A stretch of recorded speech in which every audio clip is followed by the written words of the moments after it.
Hey, nerdy sports fan here. We're into Week 6 NFL action, and we're breaking down an interesting game. Well, what the national media thinks is an interesting game, with Seattle Seahawks against the Cleveland Browns. I am definitely not on the Browns hype train. I've said for some time now that Baker Mayfield may not actually get any better than what he was in his rookie season. Or if he does get better, it's only slightly. Typically, the jump that quarterbacks make is in the head game, anticipatory throws, completion percentage. These are the sorts of things that you develop over time. Leadership, that develops over time. Mayfield came in with a lot of that. And there's not a lot of room for growth for what he's already doing. I mean, statistically speaking, better than like a 70-something% completion percentage is impossible in football. You're not going to get much better than that. There's going to be interceptions. There's going to be deflections. There's going to be balls that you throw when you're getting hit because, you know, the defense gets paid too. So, yeah, I don't see room for growth with him. And that's my main reason for not being on the Cleveland Browns hype train. He has better targets. He has Odell Beckham Jr. that can do a lot with the ball in his hands. Jarvis Landry. We haven't really seen what we were supposed to see out of that duo. And whose fault is it? Personally, I think it's Freddie Kitchens. So, Kitchens is a first-year head coach. He ran a really good-looking offense last year. But I think, though, that view is skewed because everybody was giving him the benefit of the doubt that it was going to improve as Baker Mayfield improved. And, yeah, like I said, I don't think there's really much room for growth with Baker Mayfield. They lost some running backs that were good in the room. Obviously, they have Chubb, so it wasn't really a big deal to lose people like Johnson and Hyde. But, you know, the veteran presence there can help things. Their offensive line can't do a damn thing against edge rush. And their defense got significantly worse simply because Greg Williams left town. They now have an inferior defensive scheme.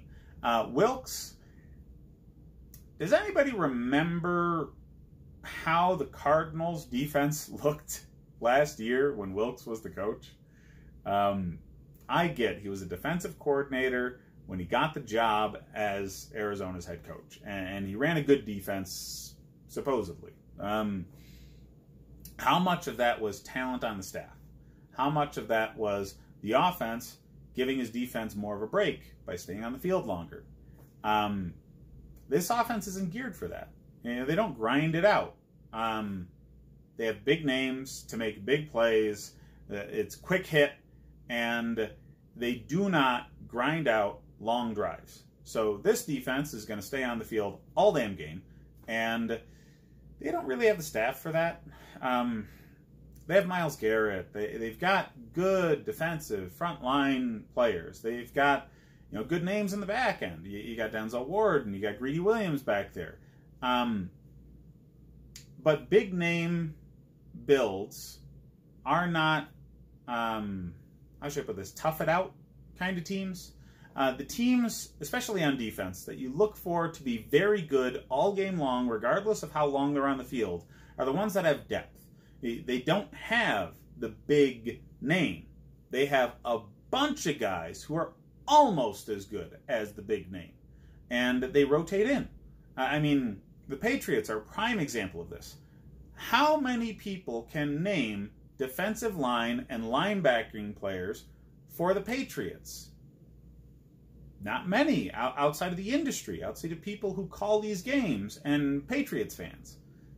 But they do great because they have like 9 dudes that are almost as good as the premier players. And they constantly rotate them in. You don't have that in Cleveland. and your offense is quick hit and gets off the field too quickly when it does score and gets a lot of 3 and outs. So, yeah, the defense is going to be really tired. I say all that because Seattle is the exact opposite.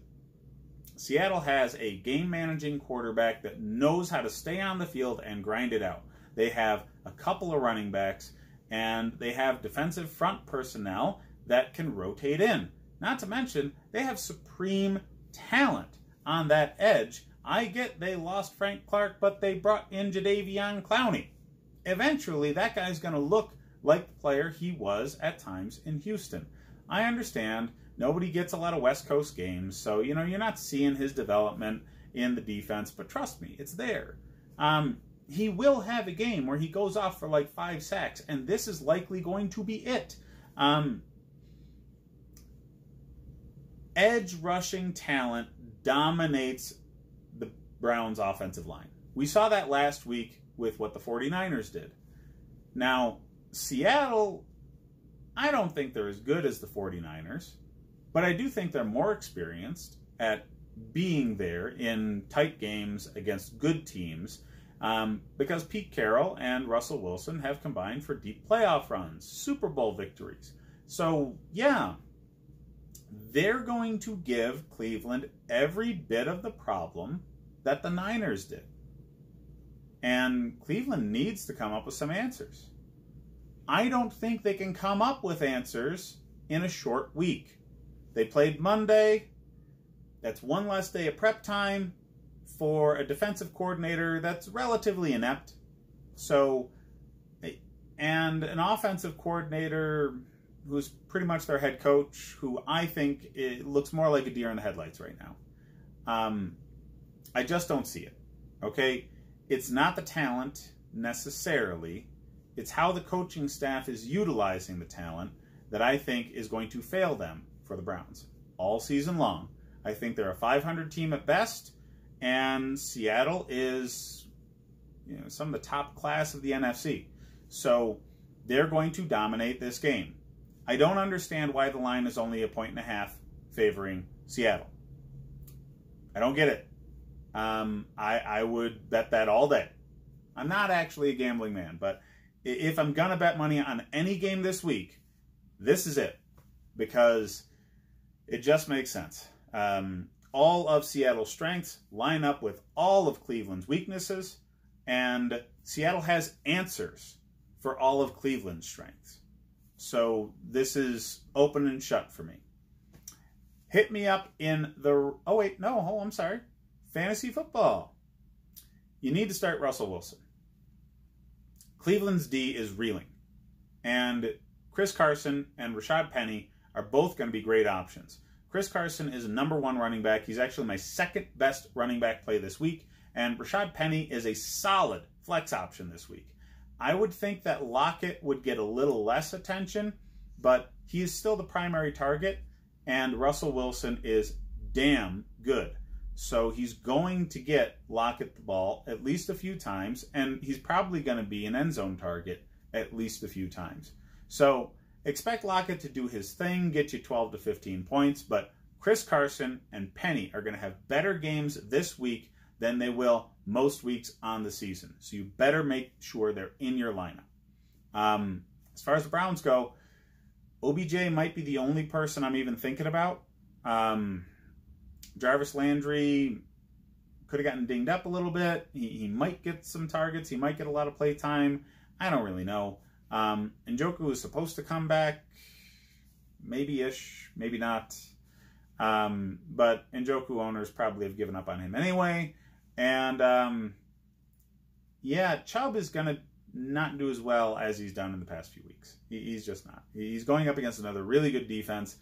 We saw him go from the best fantasy play 2 weeks ago to last week not really doing much of anything, and then this week it's going to be the same. Okay? So, Chubb is still a solid #2 running back just by being the #1 running back in a up-tempo offense. But yeah, hit me up in the rest of the videos to get your fantasy football advice, and hit up the Nerdy Sports Fan Weekly to check out what I did this weekend.